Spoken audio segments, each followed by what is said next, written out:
성경 의도된 하나님의 은혜 오늘 95번째 시간입니다. 여러분 우리가 살아가는데 힘이 필요해요. 그래서 이 힘을 어떻게 잘 사용하느냐가 우리 살아가는데 지혜인 것 같아요. 그래서 더 중요한 것은 힘을 잘 사용할 줄 알아야 되는데 가령 이런 것입니다. 어떤 사람은 너무 힘을 일찍 사용해서 소진되어 버리는 경우가 있습니다. 그런가 하면 어떤 사람은 너무 힘을 쓰지 않아서 새 힘이 나야 되는데 이 힘이라는 것은 사용해야만 또 힘이 나는데 그렇지 않은 경우도 있습니다. 그래서 우리 인생은 어떻게 보면 내게 있는 이 힘을 잘 관리하는 그것이 우리의 숙제라고 할 수 있죠. 책은담이라고 하는 그 사서 안에 이런 글귀가 있습니다. 오래 엎드린 새가 더 높이 더 멀리 난다.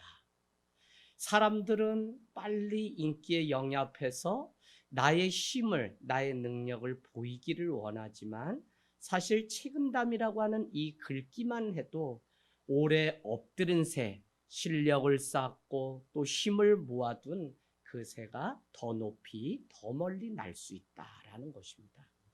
여러분 오늘 사울과 다윗의 차이는 힘의 사용에 있습니다. 더구나 힘을 어디에 사용했느냐의 문제가 그들의 인생을 나눠 놓은 것이죠.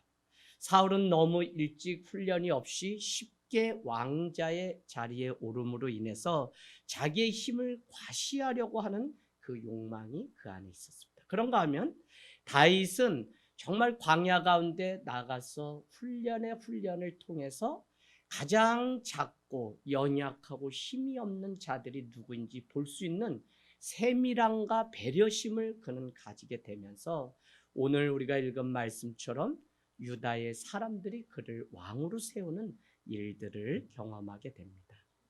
지혜는 다른 게 아니에요. 지혜는 내게 있는 이 힘을 어디에 적재적소에 어느 때에 사용해야 되는지를 아는 것이 참 우리도 살아보면 어렵고 이것이 얼마나 중요한 지혜인지를 알게 됩니다. 그래서 너무 일찍 써야 할 때 쓰지 않는 것도 문제고 너무 일찍 사용해서 바닥이 나는 것도 문제죠. 제가 왜 이 말씀을 장황하게 드리냐면 우리가 살아가는 세상에서도 힘의 논리가 계속적으로 움직이고 있는데 우리는 이 성경으로 돌아가서 무엇을 보려고 하는 것이냐면 세속사에 살아가고 대통령이 무슨 나라가 힘이 있어서 지배하는 것 같지만 이것조차도 하나님의 구속사라고 하는 하나님의 역사 안에 여전히 움직일 뿐이지 사람이 헤롯이 힘이 세서 예수를 죽이려고 하는 그것으로 돌아가지 않는다는 것을 우리는 알게 돼요. 마치 사울이 힘이 있어서 다윗을 죽이려고 할 때 하나님이 눈 감고 아무것도 아닌 것처럼 할 것 같지만 하나님은 무엇이 참된 것인지 알기 때문에 거짓을 멸하시고 참인 것을 높이 세우시는 하나님의 일들을 보게 됩니다.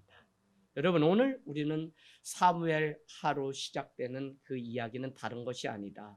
한 전령 청년이 와서 들려지는 소식이 있었죠. 그것은 다른 것이 아니라 요나단과 사울이 죽게 되었다는 것입니다. 그래서 이 소식을 들었을 때 홀로 남은 다윗은 하나님 앞에 다른 것을 하지 않고 2장 1절에 가면 하나님 내가 어떻게 해야 됩니까? 라고 주님께 내 인생의 길을 질문하게 되죠. 내가 어디로 가리까? 라고 했더니 주님은 분명한 음성을 들려주는데 그것은 다른 곳이 아니라 헤브론입니다. 헤브론은 뜨거운 또 마물에는 교제의 자리. 그래서 다윗이 늘 헤브론 마물의 상수리 나무 아래서 예배를 드렸던 것은 뜨거운 하나님과의 교제의 자리에 나가서 예배하기를 기뻐했던 자가 아브라함은 창세기 22장에 100세에 얻은 아들을 바치라고 할 때 그는 22장 5절에 사환들에게 뭐라고 얘기하냐면 너희는 여기 있어라 나는 저기 모리아산에 가서 하나님 앞에 예배하고 오겠다고 말씀했습니다. 어떻게 보면 크게 날마다 우리가 겪는 그 시험이라는 것은 다른 것이 아니야. 그 테스트는 다른 게 아니라 너가 어떤 상황 속에서도 하나님께 예배할 것인지 아닌지. 그래서 아브라함은 왜 믿음의 조상일 수 있었냐면 100세 얻은 아들도 하나님이 시험하려고 하는 그 요지가 무엇이었냐면 너가 이 상황 속에서도 나를 예배할 건지 아닌지를 보시려고 하는구나 라는 사실을. 그래서 그는 예배하기로 결단하였을 때 보이지 않던 수풀에 걸린 어린 양을 하나님은 준비하시고 순종의 제사로 그 어린 양을 대신 드렸던 것을 알 수 있습니다. 여러분, 유다 사람들이 다윗에게 기름을 붓고 왕으로 세우게 되죠. 그래서 다윗이 왕이 된 후에 가장 먼저 한 것은 오늘 5절 6절 쭉 보니까 다른 것 아니에요. 그는 그 사울의 장례식을 치러준 사람이 길리안 야베스 사람들인데 그들에게 전령을 보내서 그들이 수고한 그것에 대해서 끝까지 감사하려고 초대하는 장면이 나오고 5절에서 7절에는 초대하는데 그냥 초대가 아니라 아주 축복의 마지막 천국의 잔치를 준비해 놓고 있어요. 여러분, 그래서 천국의 그 빵을 준비하고 오늘 잔치를 배설하고 그 길리앗 사람들에게 다윗은 뭐라고 축복하냐면 이런 거죠. 우리 한번 5절에서 7절 보겠습니다. 5절에 다윗이 길리앗 야베스 사람들에게 전령을 보내 그들에게 이르되 너희가 너희 주 사울에게 이처럼 은혜를 베풀어 그를 장사하였으니 첫 번째 여호와께 복을 받을지어다. 더 구체적으로 6절 너희가 이 일을 하였으니 장례를 하였으니 이제 여호와께서 은혜와 진리로 너희에게 베푸시기를 원하고 나도 이 선한 일을 너희에게 갚겠다라는 것이죠.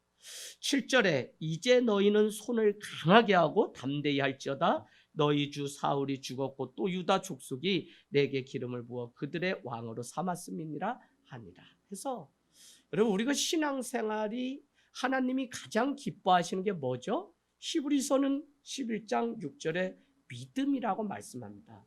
믿음이 없이는 하나님을 기쁘시게 못하나니. 그 말은 뭐예요? 믿음만이 하나님을 기쁘게 하는 유일한 거예요. 그래서 믿음이 하나님을 기쁘시게 하는데 그 믿음은 뭐였죠? 그가 계신 것과 그분이 마지막에 우리에게 상 주시는 이심을 믿어야 할지니라 라고 하죠. 그래서 우리가 보이지 않는 때에 우리가 살아가요. 저는 코로나를 끝나고서 교회도 그러고 우리 믿음도 계속 회복돼야 되는 게 뭐냐? 누구 때문에, 사람 때문이 아니라 정말 주님 앞에 나를 구원하신 그 은혜 때문에 우리가 예배하고 또 종일 일하고 해가 뉘엿뉘엿하면 주님 앞으로 돌아와서 또 예배하는 이것이 우리 안에 자발적인 심령으로 드리는 이 제사, 이것을 하나님이 너무 기뻐하시죠. 오늘도 우리 싱어가 있고 또 반주자가 있고 또 뭐가 있고 다 이렇게 운전하고 봉사하고 헌신해서 이 한 예배가 있는데 사실은 이것이 작은 게 아니에요. 이 작은 헌신도 하나님이 마지막 때는 오늘 길리앗 야베스 사람들을 축복하였던 것처럼 그냥 넘기시는 것이 아니라 그들의 수고를 생명의 면류관으로 갚아준 것처럼 성도가 이 땅에서 살아가는 삶은 누가 알아줘서가 아니라 내가 주님 앞에 그 은혜 앞에 이렇게 드릴 수 있는 이 자원하는 심령, 이것이 얼마나 귀한 것인지 우리는 배우게 됩니다. 여러분, 오늘 이 작은 것을 귀하게 보고 철저하게 훈련받았던 다윗은 광야 가운데 만났던 사람들을 한 번도 버린 적이 없고 자기의 그 그늘 가운데 다 동굴 가운데 숨겨서 전쟁 가운데 인생의 위기가 오면 사람들은 자기 살기도 바쁜 나머지 누굴 돌볼 여력이 없죠. 그럼에도 불구하고 다윗은 자기의 품 안으로 오는 사람들을 한 번도 버리지 않았죠.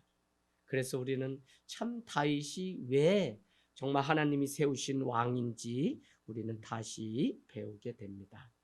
욕심이 잉태한 즉 죄를 낳고 죄가 장성한 즉 사망을 낳는다. 사실 그리스도인이 되어서 가장 치열한 싸움은 다른 것 아니라 욕심의 싸움입니다. 그 욕심은 다른 말로 하면 주도권의 싸움, 누가 삶의 주인인지의 문제예요. 그래서 내가 무엇을 갖고 싶다, 저거 못 가져서 저거 이루지 못해서 막 화가 나고 막 분노가 나고 하나님 어디 계시냐 하지만 사실은 그 안에도 깊이 들여다보면 내가 주인이 되어서 내가 원하는 대로 하나님이 조종하시고 움직이지 않는 것에 대한 우리가 근심과 염려가 우리 안에 있는 것을 볼 수 있어요. 그래서 저는 오늘 말씀 제목과 같이 우리는 하나님의 뜻을 모르면 그 결과는 싸울 수밖에 없어요. 하나님은 당신의 아들 예수 그리스도를 보내주셔서 우리를 구원하시는 생명의 길로 이끄셨는데, 우리는 하나님의 뜻을 모르면 그냥 세상의 혈과 육의 싸움을 싸우느라고 평생 우리의 시간을 허비하면서 싸운다니까요. 부부가, 자녀가, 또 우리의 사제지간 많은 관계들이 다 하나님의 뜻을 모르기 때문에 내 욕심대로 살아가려고 하는 그것 때문에 우리가 힘을 잘못 사용하는 것이 바로 욕심이고, 힘이 채워지기 전에도 먼저 사용하려고 하는 것이 바로 과욕이고, 주일에 말씀드렸던 탐심입니다. 여러분, 공의와 정의는 버린 채 그 많은 10의 1조는 드리지만 너희 안에 공의와 이 정의가 없이 탐심과 악독이 가득하다라고, 평토장한 무덤과 같이 너희는 산다고 그 책망하였던 바리새인을 향한 하나님의 말씀은 다른 것이 아니라 욕심, 탐심이었어요. 자기의 능력 이상 가지려고 하고 능력 이상을 누리려고 하는 그것이 바로, 그래서 탐심 뭐였죠? 가로챈다라고 하는 의미였죠. 그래서 아닌 것을 자기 것으로 만들려고 하는 것이 탐심이라고 제가 말씀드렸습니다. 오늘 다윗은 기름 부어서 왕으로 세우신 분이 하나님이셨다라는 것을 우리는 알게 됩니다. 10여 년 동안 광야에서 쫓기면서 이렇게 저렇게 어려운 시간들을 살았는데, 결국은 유다 지파의 왕으로 하나님이 세우게 되고 30세의 통치자가 됩니다. 그러니까 왕이 되니까 더 이상 도망을 갈 필요가 없도록 하나님이 이제 만든 거죠. 그런데 이상한 일이 오늘 말씀을 쭉 읽어가면 생기는데, 그것은 무엇이냐면 하나님이 다윗을 왕으로 세웠을 때 한켠에서는 재밌는 일이 있는데, 사울의 군대 장관 아브넬이 어떻게 머리를 쓰냐면, 거기 보니까 이스보셋이라고 하는 사울의 아들이 있는데 그를 허수아비로 왕으로 세워서 2년 동안 왕으로 하다 폐위를 시키는 그 일들이 있습니다. 자, 그러면 오늘 이 사람의, 우리 아브넬의 그 계획은 무엇이었냐면, 어쨌거나 다윗 왕가를 몰락시킨 후에 통일 왕국을 재건하는 것이었고, 그 일이 되지 않는다면 누구요? 어디 지파? 베냐민 지파. 왜? 자기가 베냐민 지파 사람이기 때문에 거기 사람 중에 한 사람을 왕으로 세우려고 하는 욕심이 이 안에 있었다는 것입니다.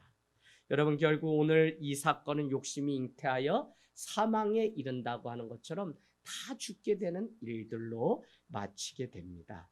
그래서 우리 2장 8절, 사울의 군사령관 넬의 아들 아브넬이 이미 사울의 아들 이스보셋을 데리고 마하나임으로 건너가고, 9절, 온 이스라엘의 왕으로 삼았다. 10절, 사울의 아들 이스보셋이 이스라엘 왕이 될 때 나이가 40세며 2해 동안만 왕으로 있고 유다 족속은 다윗을 따르게 되었다. 다윗이 헤브론에서 유다 족속의 왕이 된 날수가 7년 6개월이었다라고 설명하고 있습니다. 여러분, 오늘 다윗의 인생에는 수없는 많은 사람들이 있었는데, 아브넬의 말처럼 하나님의 뜻을 쫓는 것 같지만 그 안에는 탐심이 가득한 사람들이 그 안에 있었던 것을 볼 수 있어요.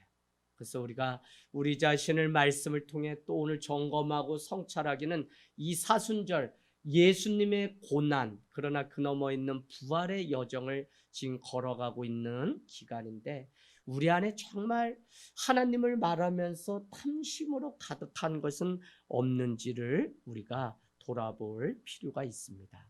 오늘 그 탐심은 얼마나 대단했는지, 아브넬은 전쟁을 계획적으로 만들어서 꾸미기 시작하는데, 당시 전략지구 요충지가 어디냐면 기브온입니다. 12절, 넬의 아들 아브넬과 사울의 아들 이스보셋의 신복들은 마하나임에서 나와서 기브온에 이르렀고, 13절, 수루야의 아들 요압과 다윗의 신복들 나와 기브온 못가에 그들을 만나 함께 앉으니 이는 못 이쪽이요 그는 못 저쪽이라.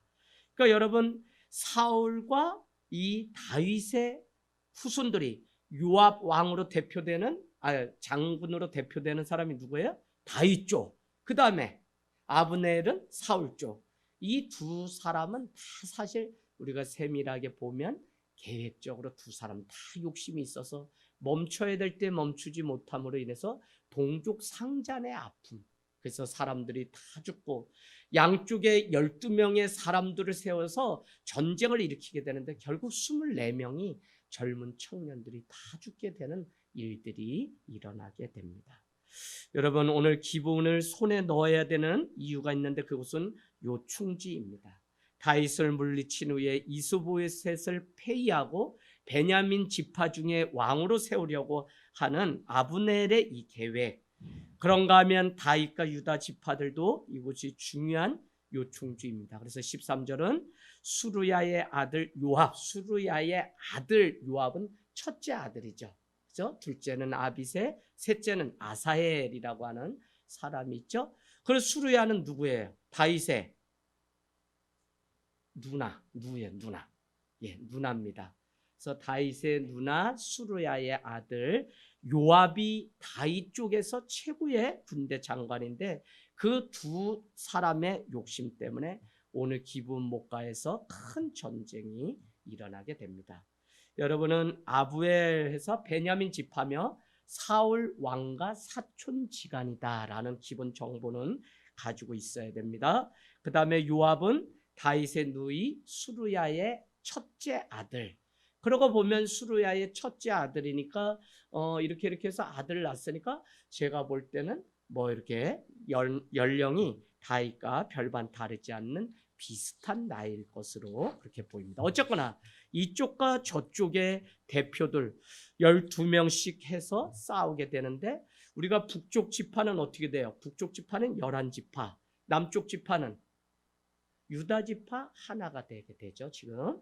그래서 결국은 싸우게 되는데 우리가 크게 나중에 분열 왕국이 되면 북이스라엘, 거기에 수도는 사마리아, 남유다의 수도는 예루살렘. 결국은 남유다 지파에서 예수 그리스도의 족보인 다윗과 이새와 쭉쭉쭉쭉 해가지고 나오게 되죠. 그래서 여러분은 역사적으로 공부하게 되면 북이스라엘은 어떤 곳이냐면 비옥한 곳이고 그곳에는 자원이 많습니다.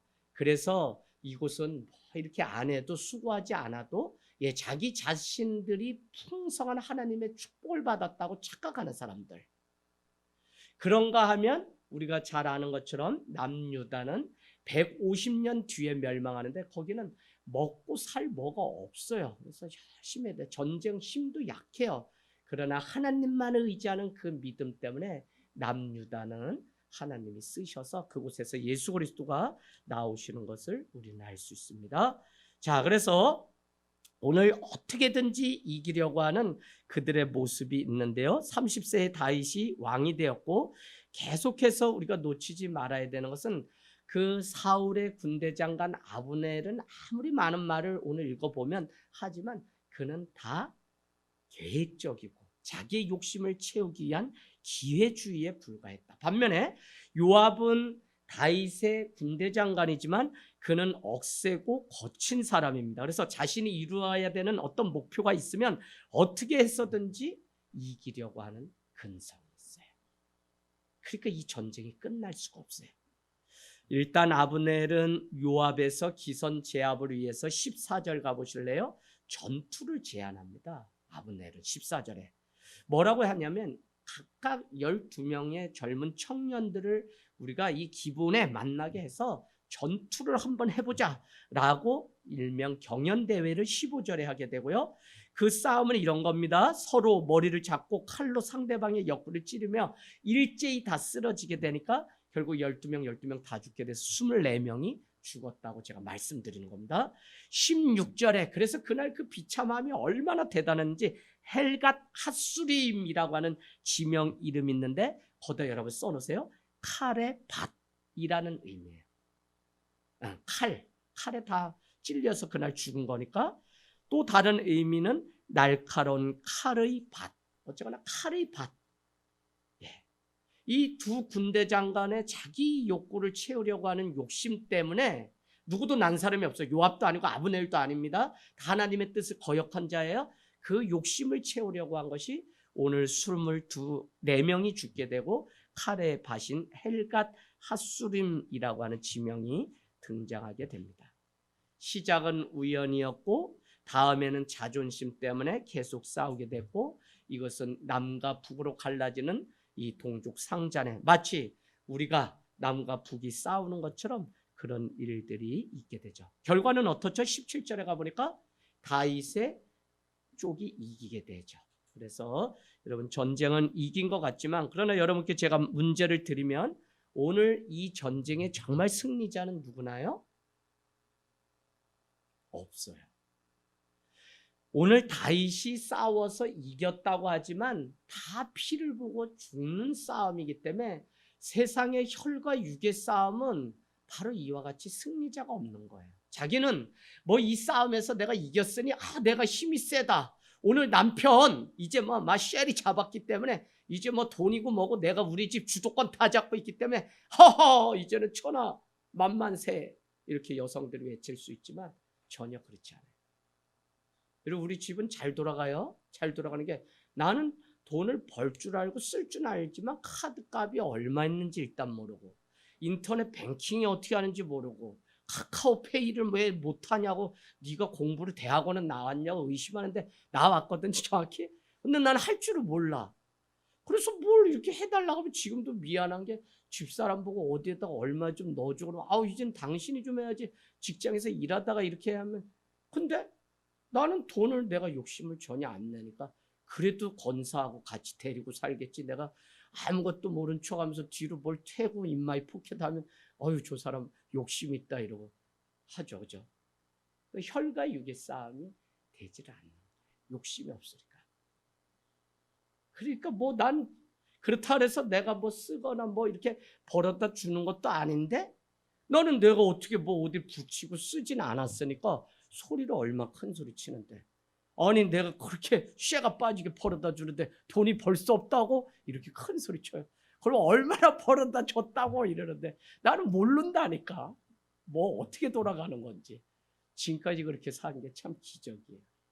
사람들이 야 니는 니 뭐 어떻게 하려고 그러냐, 사모님 안 계시면 니는 뭐 돈도 찾을 줄도 모르고 뭐도 모르고. 돈이 별로, 돈을 싫어하는 건 아니야. 쓰는 건 좋아하니까. 근데 뭐가 뭐 그래 그냥. 자, 그래서 여러분, 우리가 괜히 그냥 자존심 때문에 뭐 때문에 혈과 육의 싸움을 많이 싸우게 돼요. 그런데 다 가만히 생각해서 보세요. 내가 지금 거룩한 분노가 막 있어도 제가 뭐라고 얘기하냐면, 목사님, 저가 그냥 목사님께 이렇게 하는 거 화내려고 하는 거 아니에요. 목사님, 제가 그냥 이거 하나님이 더 이상 하지 말라고 해서 전 싸우진 않아요. 근데 이건 잘못이에요, 목사님. 그래 제가 그냥 웃으면서 얘기를 하니까 싸움 같지가 않잖아요. 근데 그게 더 무섭다네. 차라리 화내는 게 낫고, 청년 애들도 차라리 목사님 때려주세요. 왜 웃으면서 또 용서해주고 그러면 무서워서 교회 못 오겠대요. 그래가지고 잡힌 아이들도 많아요. 자, 그래서 혈과 육의 싸움이 되지 않게 하는 이 일이 얼마나 중요한지. 오늘 아브넬 쪽은 몇 명이 죽었나요? 360명이 죽었죠. 어디에 나와 있습니까? 360명. 네, 31절에 가세요. 다윗의 신복들이 베냐민 아브넬에게 속한 자들을 쳐서 360명을 죽이게 되고, 다윗의 쪽은 30절에 보니까 요압이 아브넬 쫓기를 그치고 돌아와 무리를 다 모으니 다윗의 신복 중에 19명과 수루야의 막내 아들, 그러니까 요압의 막내 동생 아사엘이 없어졌으니까 결국은 20명이 죽게 되는 피비린내 나는 전쟁이 됩니다. 그래서 오늘 말씀드린 것처럼 누가 승자입니까 하면 양쪽 모두 패한 전쟁입니다. 아브넬의 야망이 낳은 아픔이요. 그날의 전쟁이 점점 더 심각해지자 26절에 아브넬이 요압에게 외쳐 이르되 칼이 영원히 사람을 상하겠느냐, 마침 참혹한 일이 생길 줄을 알지 못하냐, 내가 언제 무리에게 그의 형제 쫓기를 그치라 명령하겠느냐. 이 말이 무슨 말이냐면, 우리가 언제까지 피를 보아야 하느냐, 이러다가 마침내 끔찍한 일이 일어날지 모른다라고 이렇게 이야기를 해요. 그럼에도 불구하고 오늘 단서가 되는 것이 무엇이냐면, 전쟁이 계속 일어나죠. 18절에 가니까 수루야의 세 아들 요압, 아비세, 아사엘이 있는데 그 중에 막내 아사엘이 젊죠. 힘도 있죠. 그런데 뭐가 하냐면 들노루같이 빠른 발이 있습니다. 그러니까 그냥 요압이 아니라 누구요?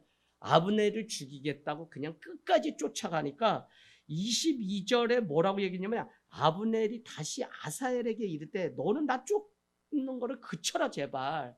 네가 이렇게 해가지고 엎드려서 죽기라도 하면 나는 네의 큰형 요압을 내가 어떻게 얼굴로 볼 수 있냐라고 22절이 말씀하고 있죠. 그러니까 오지마 제발 하는데도 아사엘은 멈추지 않고 끝까지 아브넬을 죽이겠다고 갔더니 결국은 할 수 없이 창 끝으로 그를 찔러 죽이는 일이 생기게 되고 그로 인해서 더 큰 전쟁이 찾아오게 되는 것입니다. 여러분, 우리는 싸우지 않는 편을 택하는 것이 하나님의 방법이지, 물론 영적인 싸움은 공중권세 잡은 악한 자들과의 싸움은 당연히 해야죠. 그래서 하나님의 전신갑주를 입어야 진리의 띠를 하고 구원의 투구를 쓰고 우리는 싸울 준비를 늘 해야죠. 그래서 마틴 루터는 하나님의 전신, 뭐라고 얘기하죠? 하나님의 전신갑주를 입어야 되는데 그건 왜 그래요? 마귀의 관계를 능히 이기기 위해서 우리는 하나님의 전신갑주. 그 표현은 뭐라고 한다고요? 우리 믿는 사람은 하나님에 대해서 날마다 생각해야 되지만 10의 1은 마귀의 관계가 있다는 그 사실을 놓치지 않고 늘 상기해야 된다. 이 얘기를 해요. 여러분, 우리 하루 살아가면 다 이게 싸움이에요. 영적 싸움. 영적 싸움이에요. 오늘도 여기 싸우면서 온 거예요. 개인적으로도 하나님 앞에 피곤해 죽겠는데 아우 나 오늘 좀 쉬면 안 돼? 그거죠 결국. 어떨 때는 우리 집사람들 일 갔다 와서 오늘도 저기 쓰러졌어요. 사모은 게 어떨 때는 안 됐어. 내가 고춧가루 콱 넣어가지고 부대찌개 먹고 어떻게 하다 나인데 시집 와가지고 사모인데 일을 하고 왔는데 피곤한가 봐요. 요새 학년초니까. 그래서 좀 눕겠대. 그래서 저기 누웠는데 거의 뭐 그냥 공주님처럼 누워가지고 이렇게 볼러 켜고 해요.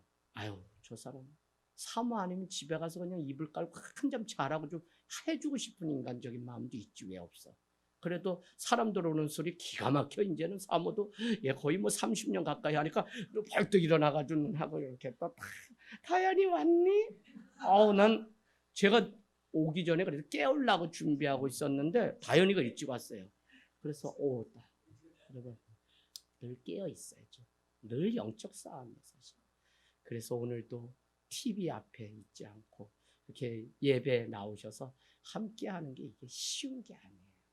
그래서 늘 귀하고 그래서 참 사랑을 택하고 주님의 그 사랑의 은혜 앞에 그래도 돌아와서 오늘 뭐 저는 주일날도 짠했다니까. 우리 임원욱 집사님 어디 나와서 대표 기도할 지금 그거예요? 난 나와서 여기서는 안 나온다고 뗐으면 면제시켜 드려야지 했는데 화재가 나고 다 전소가 되고 어머니 화상 있고 그런데도 나와가지고 또 나의 갈 길 다 가도록 참 하나님도 때로는 모질어요. 모진 하나님. 좀 면제도 하고 눈도 감아주지. 그래도 그 가운데서 또 드리는 그 예배를 받으시고 그 찬양을 받으시니 이게 여러분 한 번 예배라는 게 이게 진짜 엄청난 싸움. 할렐루야.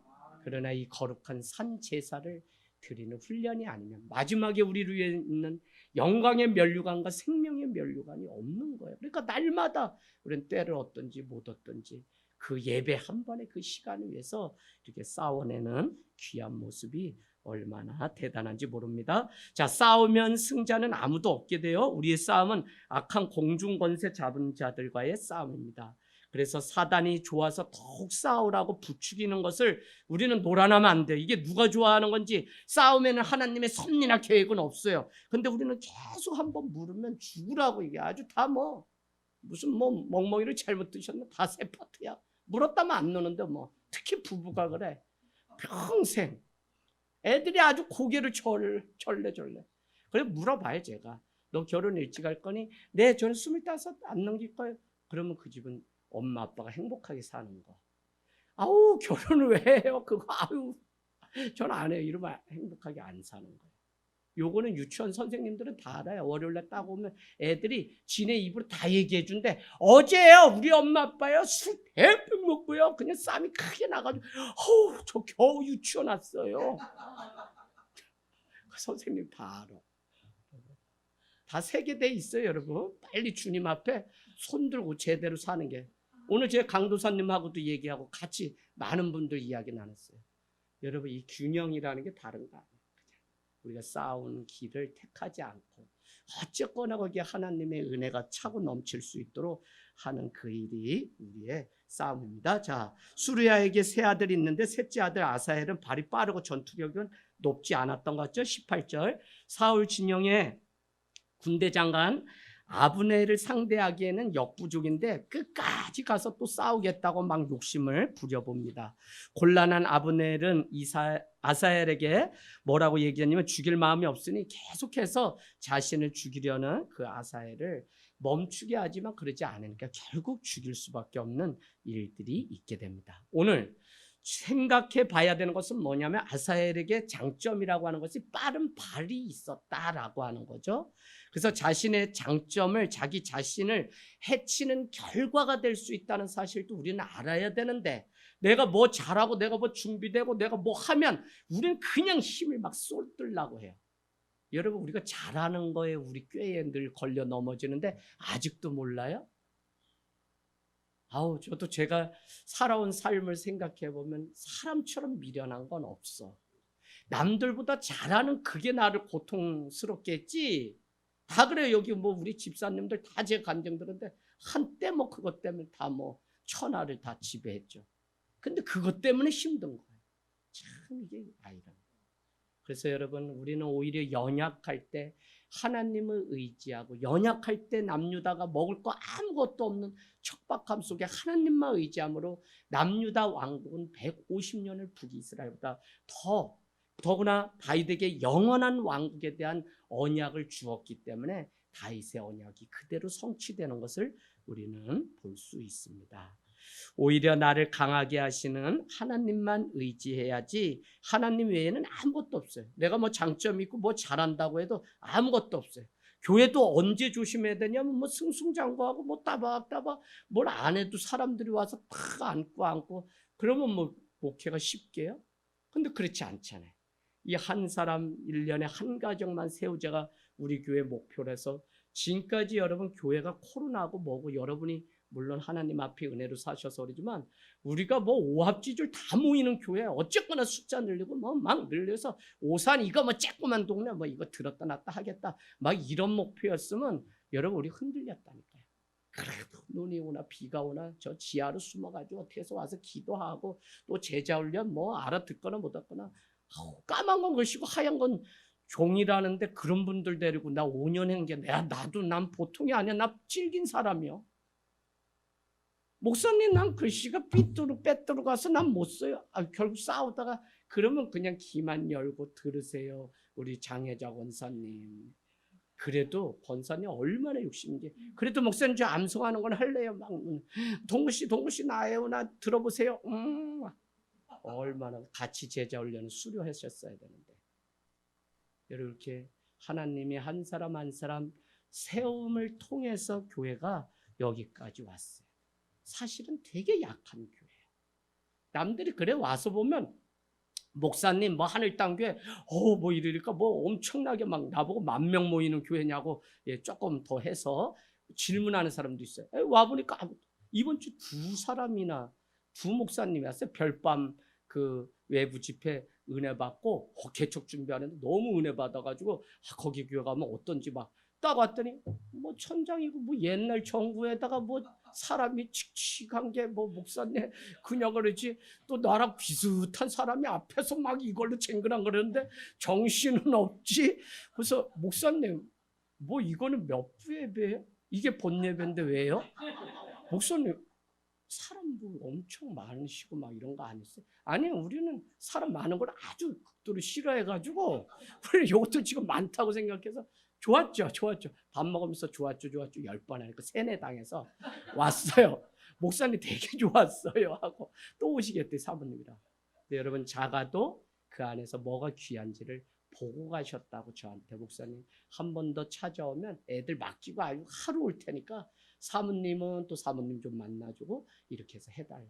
또 한 분은 동탄에서 이렇게 해서 장애인 사역 하시는데 교회가 있어도 찾아가는 장애인 사역이지 교회 얻어놨지만 오질 못하니까 결국 코로나 기간에 교회가 뭔가 고민하다. 이 건물 월세만 내고 자기들끼리 3명이 예배 드릴 거면 문 닫자 하고 가정에서 예배하는데 문제는 아이가 자라는데 공동체라는 게 없고 교회가 같이 남녀노소가 다 있었는데 없으니까 찾아오셨어요. 목사님, 제가 이런 고민이 있어요. 목사님, 같이 드릴 예배 처소가 필요하나요? 주중에는 가서 마음껏 장애인 사역하고. 예, 목사님 맞습니다. 그럼 여기 와서 하세요. 그래서 주일날 혼자 오셔서 먼저. 이게 뭐 성도가 막 많아져야 되는데, 물론 목사님도 성도지만 목사님들만 막 그냥 많아져. 그러면 저는 막 이렇게 뭐 눈치 보는 게 아니라 목사님들 앞에 설교하면 더 힘이 막 나요. 왜? 다른 사람 막 비행기 타고 몇 시간 더듬어도 목사님들은 그러지 않잖아요. 그래도 집중해서 막 이렇게 보시고 설교, 힘이 나요. 여러분 할렐루야. 그래서 우리가 강하게 하시고 우리를 복되게 하시는 능력의 하나님을 바라봐야지.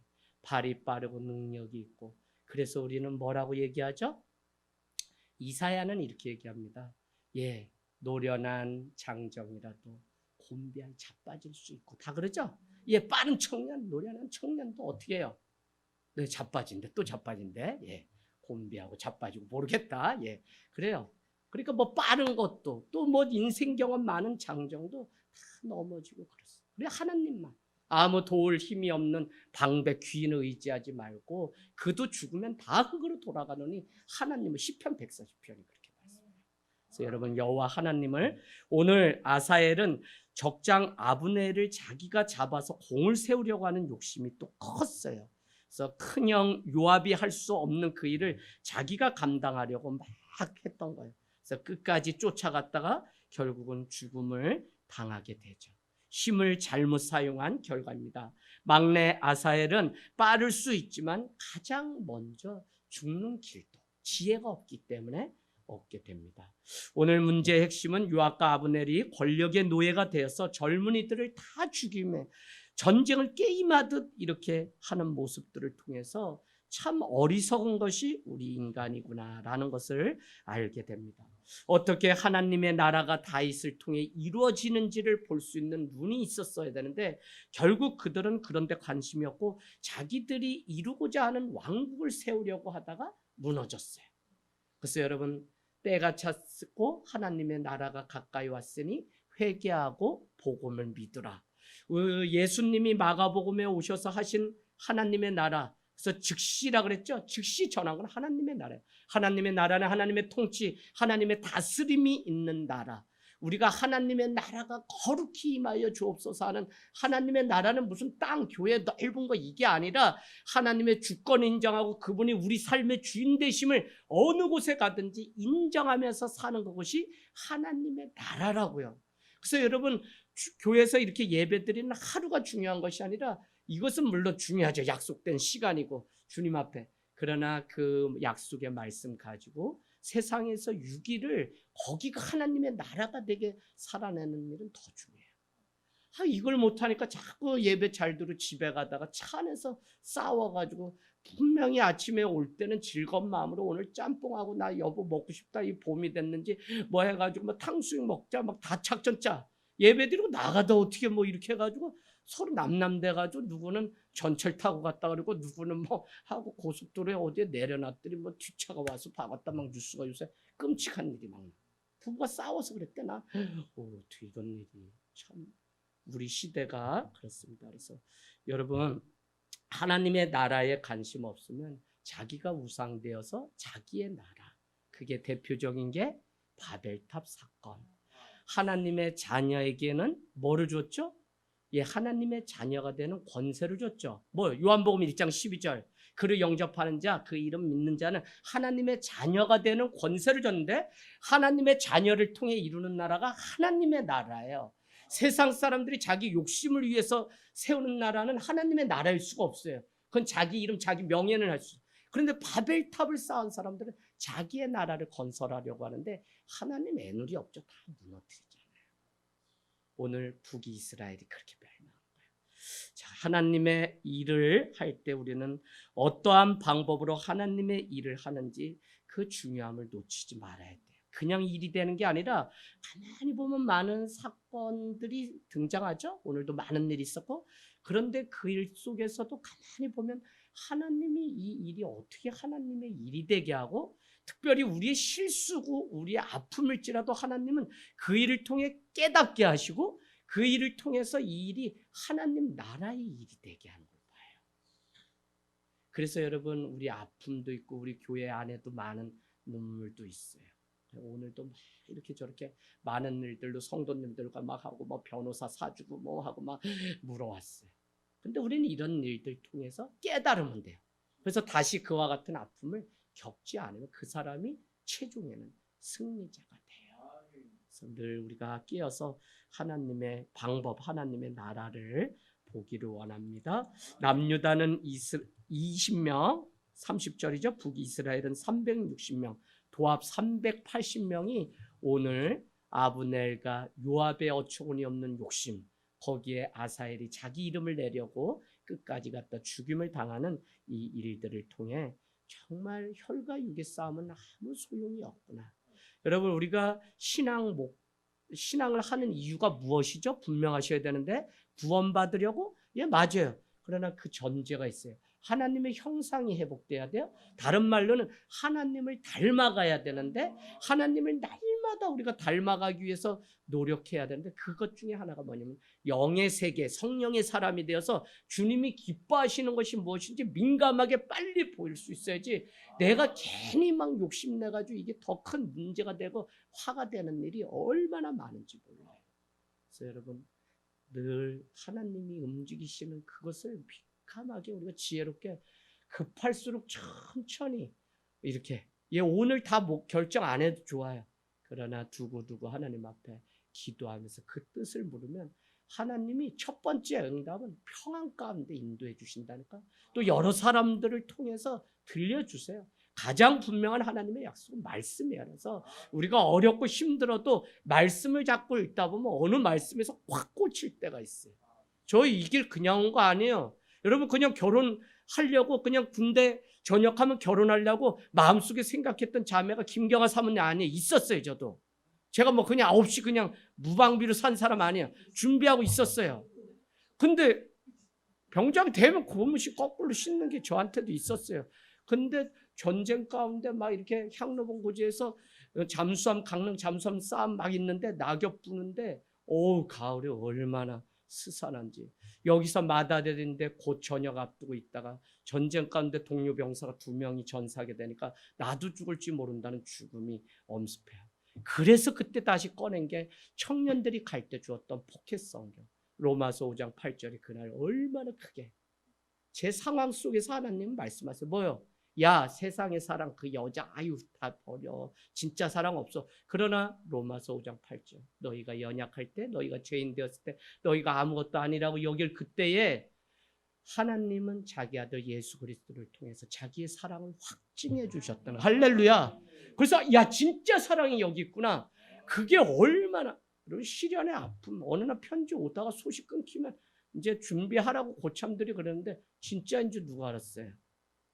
내 혼자 사랑했구나. 내 혼자 좋아했구나. 내 혼자 아이고 군대 전역하기 전에는 다 물거품 같은 사랑이라는데 내 혼자 아유 그냥 그렇지. 저기 전방 안에 갔다가 휴가 가려고 저기 서와 내려가면 할머니만 봐도 가슴 떨린다는 게 이게 군인의 마음인데 사람을 못 보니까 GOP 안에서 수색매복 맨날 이러고 우리끼리 남자끼리 뭐 살아야 뭔 재미가 있어요? 고참이라고 잘해주는 게 결국 자기네 다 끓여 먹은 라면 국물만 남은 거 너 라면 먹고 싶니? 네 아닙니다 그랬더니 먹고 싶다 그래서 먹겠다 그랬더니 된장 면발은 다 먹고 국물만 남겨놓은 거 이거 먹고서 갖다 치워해서 설거지만 하면서 얼마나 울었는지. 사랑이 없어. 근데 하나님이 그 아들을 주시기까지 사랑하신 그 사랑. 여러분 주님의 그 사랑으로 우리가 날마다 승리하고 미움 택하지 마세요. 마지막에 이번 주일에도 가서 설교할 내용이 그거예요. 아무거 구할 거고 이 마지막에 정말 불법이 성행함으로 사랑이 식어지는 때인데 우리가 사랑을 택하지 않으면 미움 택하게 돼요. 그래서 그 싸움 가운데서 사랑을 택하면 우리는 영원한 하나님의 자녀 그 나라를 이뤄가는 줄 믿습니다. 아멘.